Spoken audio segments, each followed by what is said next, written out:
Berlin entered the railway age in the autumn of 1838, when the first railway in Prussia opened to public traffic. The line connected Berlin to Potsdam, a distance of about 26 kilometers, or 16 miles. Berlin, the capital of the Kingdom of Prussia, was in the early 19th century a growing city of great social, economic, and political importance. At the other end of the new line, Potsdam was much smaller, but it had long had significance as an administrative centre and a garrison town, and, most importantly, it was the main residence of the Prussian royal family.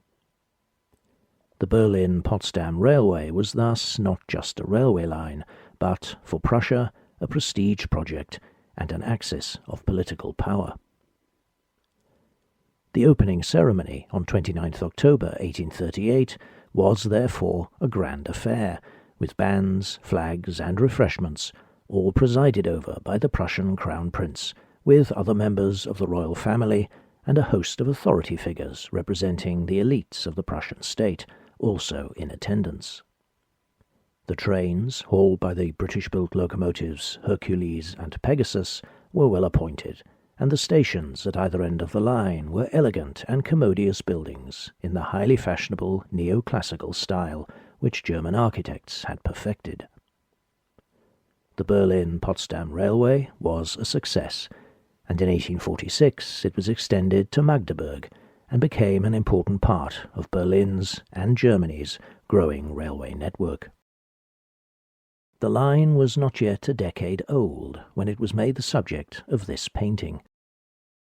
The artist responsible was Adolph Menzel, one of the most important 19th century German painters, a dominant figure in German realist art, hugely productive and influential, but still relatively little known outside Germany today. Menzel was a brilliant draftsman, a highly talented and largely self-taught artist, who mastered a great range of mediums and genres, and created during his long life an extensive and varied body of work that constantly challenges modern art historical categorization. He was also a social outsider, who, being only 1.4 meters or 4 feet 7 inches tall, tended to have a difficult relationship with his fellow human beings, beyond his family and his close friends. But being an outsider also reflected his philosophy as an artist. He was a realist who considered himself an observer and recorder of the world around him, representing reality with objectivity and detachment.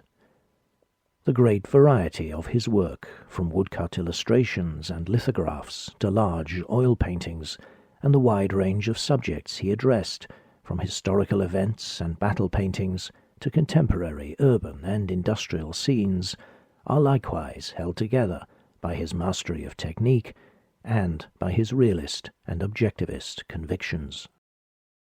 By the 1840s, Menzel was best known in Germany for his paintings and illustrations on historical themes, particularly the life of Frederick the Great, most notably the 400 illustrations he produced for Franz Kuhler's biography of Frederick in an edition that came out in 1840. But he also created a quite different body of art, which was not for the public eye, and which remained private until after his death.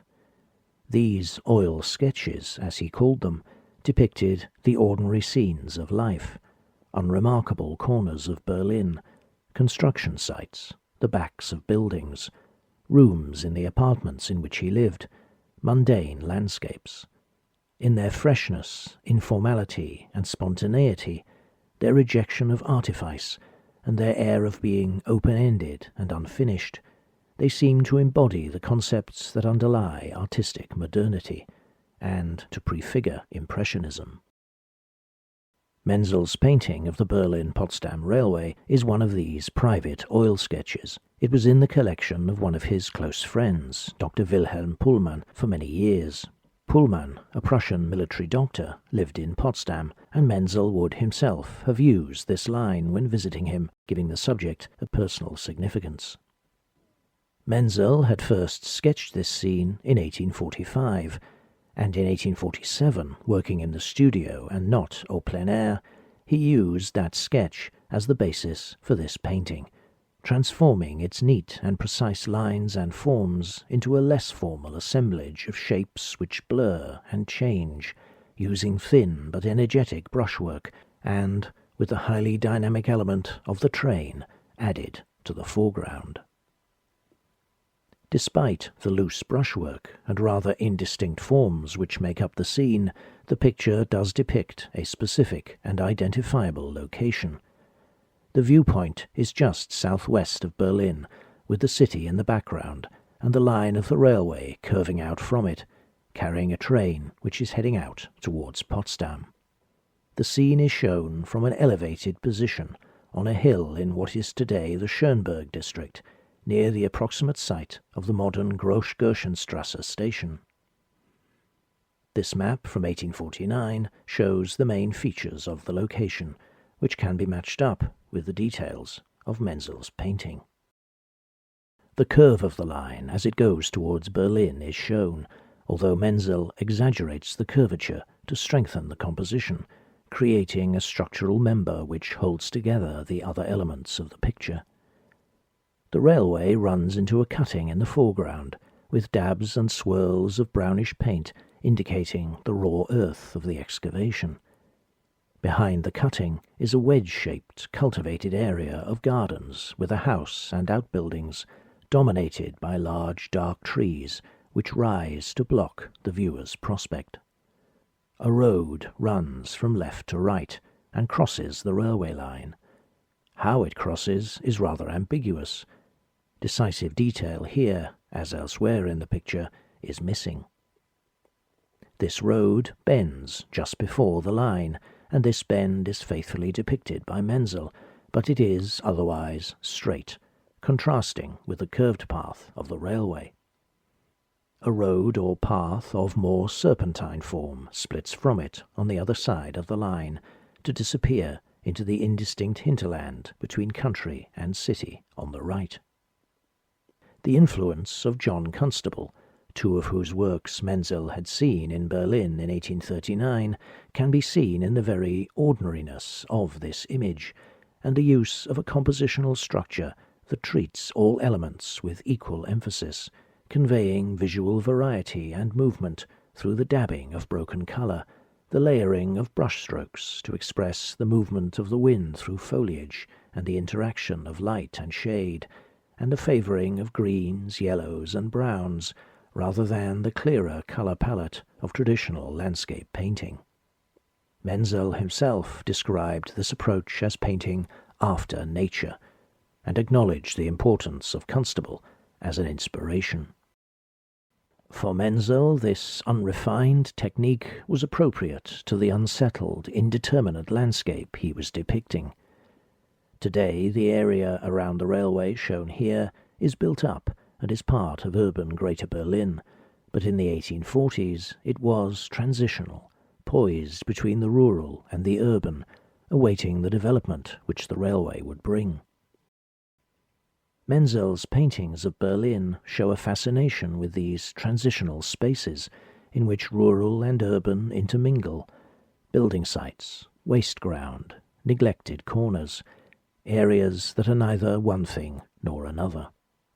In this case, the meaning of the picture seems deliberately ambiguous. Does it show the rural maintaining its presence even as the city spreads, or the city extending its presence into the surrounding countryside, with the railway as the instrument of transformation? Perhaps the key is to be found in the equality of energy with which Menzel invests both natural and artificial elements. The dark trees on the left echo and amplify the energy of the train that runs in front of them, reaching into the sky with swirling shapes that seem to be reaching out to grasp the distant form of the city. The shapes of the city, meanwhile, seem to disappear seamlessly into the sky above and the earth below. Menzel's use of colour and the indeterminacy of his forms reinforce the contingent atmosphere of the scene. Berlin itself looks hazy and indistinct, the forms of its great buildings sometimes recognizable, but only sketched in, with rapid brushstrokes. This restless brushwork gives the impression that the whole scene is in motion around the railway line, giving literal expression to the railway as a system of circulation. The train, which hurries through the landscape towards us, seems to gather a frenzy of brushstrokes around itself, dissolving the forms of earthworks and fields in the power and energy of its movement. The form of the locomotive is not delineated with any precision or detail, but is left as a dark shape defined by areas of pulsating light.